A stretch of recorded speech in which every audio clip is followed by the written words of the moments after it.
بسم اللہ الرحمن الرحیم۔ السلام علیکم ورحمۃ اللہ وبرکاتہ۔ عابد راجہ چینل کی طرف سے آج میں اپنے دوستوں کو رسول اللہ صلی اللہ علیہ وآلہ وسلم کا ایک فرمان بتاؤں گا۔ آپ دوستوں نے اس پر ضرور عمل کرنا ہے۔ رسول اللہ صلی اللہ علیہ وآلہ وسلم نے ارشاد فرمایا، حضرت زید بن خالد رضی اللہ تعالیٰ عنہ فرماتے ہیں کہ ہمیں رسول اللہ صلی اللہ علیہ وآلہ وسلم نے حدیبیہ میں صبح کی نماز پڑھائی، رات بھر بارش ہوتی رہی۔ آپ صلی اللہ علیہ وآلہ وسلم نے نماز سے فارغ ہوتے ہی فرمایا، کیا جانتے ہو تمہارے رب نے کیا کہا ہے؟ صحابہ کرام نے عرض کی، اے اللہ کے رسول، اللہ اور اس کا رسول ہی بہتر جانتا ہے۔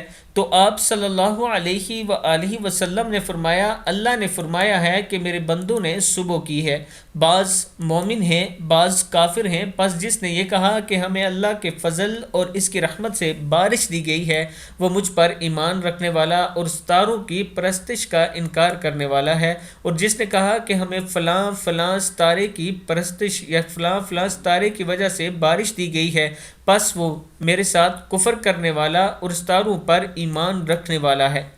صحیح بخاری کی حدیث ہے۔ دوستو، بارش اللہ تعالیٰ ہی دینے والا ہے، اس کے سوا کوئی بارش نہیں دے سکتا۔ آپ دوستوں نے اس ویڈیو کو آگے ضرور شیئر کرنا ہے اور چینل کو سبسکرائب کرنا ہے۔ السلام علیکم ورحمۃ اللہ وبرکاتہ۔